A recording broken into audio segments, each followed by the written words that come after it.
Setiap hari, tanpa kita sadari, kita saling mempengaruhi, membentuk sesuatu yang lebih besar dari sekedar pertemuan. Interaksi sosial merupakan hubungan yang dinamis, hubungan yang menyangkut antara orang perorangan maupun antara kelompok ke kelompok manusia dan antara orang perorangan ke kelompok manusia lainnya. Syarat terjadinya interaksi sosial. Pertama, adanya kontak sosial. Ada hubungan langsung atau tidak langsung antar individu. Misalnya bertemu, berbicara, dan mengirim pesan. Kedua, adanya komunikasi. Ada penyampaian pesan atau informasi yang bisa dipahami oleh kedua belah pihak. Tanpa dua hal ini, interaksi tidak akan terjadi. Kontak sosial dapat bersifat primer atau sekunder. Apabila pihak-pihak yang mengadakan kontak dapat bertemu langsung dan berhadapan muka, hal itu dikatakan bersifat primer.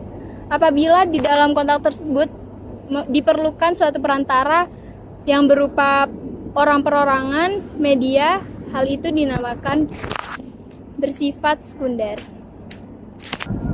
Menurut Jilin dan Jilin, ada dua proses sosial yang timbul akibat adanya interaksi sosial, yaitu yang pertama, proses asosiatif, yang terbagi ke dalam tiga bentuk khusus, yakni satu, akomodasi, yang kedua, asimilasi, yang ketiga, akulturasi.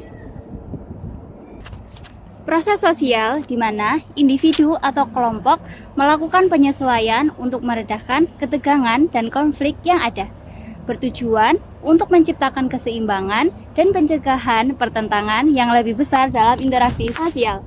Asimilasi merupakan suatu proses sosial dalam taraf kelanjutan yang ditandai dengan adanya usaha-usaha mengurangi perbedaan-perbedaan yang terdapat di antara individu atau kelompok. Adanya akulturasi bertujuan untuk menciptakan budaya atau tradisi baru sehingga dapat memperkaya budaya atau tradisi yang sudah ada. Contohnya, akulturasi antara lain pemberian angpau pada saat Idul Fitri. Oke, di sini ada bentuk-bentuk interaksi sosial. Apa sih bentuk-bentuk interaksi sosial itu?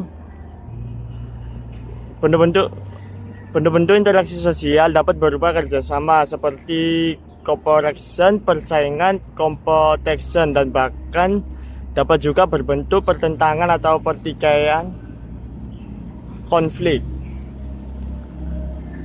Seperti kerjasama cooperation dimaksud sebagai suatu usaha sama antara individu atau kelompok untuk mencapai tujuan bersama tertentu. Ada 5 bentuk kerjasama, yaitu yang pertama, kerukunan yang mencakup gotong royong dan tolong-menolong. Yang kedua, bargaining, pelaksanaan perjanjian mengenai pertukaran barang-barang dan jasa-jasa antara dua organisasi atau lebih.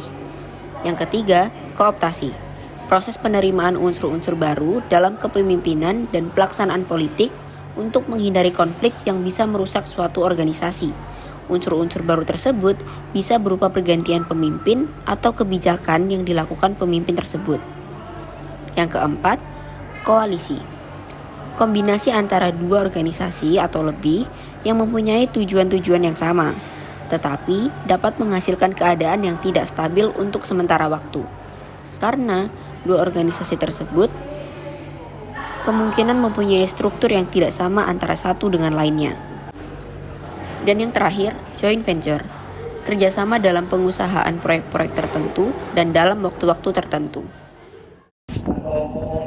Persaingan atau competition merupakan suatu proses sosial di mana individu atau kelompok yang bersaing mencari suatu keuntungan, dan umumnya dengan cara menarik perhatian atau mempertajam prasangka yang telah ada, tanpa mempergunakan kekerasan atau ancaman.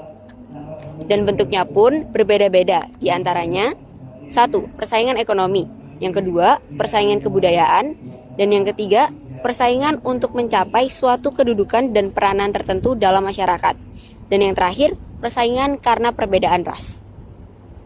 Pertikaian konflik suatu proses sosial di mana individu atau kelompok berusaha memenuhi tujuan dengan jalan menentang pihak lawan dengan ancaman atau kekerasan sebab terjadi pertentangan yang menyangkut suatu tujuan, nilai, atau kepentingan. Sepanjang tidak berlawanan dengan pola-pola hubungan sosial di dalam struktur sosial tertentu, maka pertentangan tersebut bersifat positif. Jika sebaliknya, berarti pertentangan tersebut bersifat negatif. Dan banyak sekali bentuk dari pertentangan ini, seperti 1. Pertentangan pribadi, 2. Pertentangan rasial, 3. Pertentangan antara kelas sosial, dan 4. Pertentangan politik, 5. Pertentangan yang bersifat internasional. Kesimpulan, interaksi sosial pada umumnya merupakan kebutuhan setiap manusia. Setiap manusia merupakan makhluk sosial. Maka dari itu, setiap mereka membutuhkan interaksi dengan sesamanya, sehingga manusia dapat bertahan hidup. Dan seiring dengan berjalannya waktu, tingkat kebutuhan akan adanya interaksi sosial pun semakin meningkat, dan media untuk berinteraksi pun semakin banyak.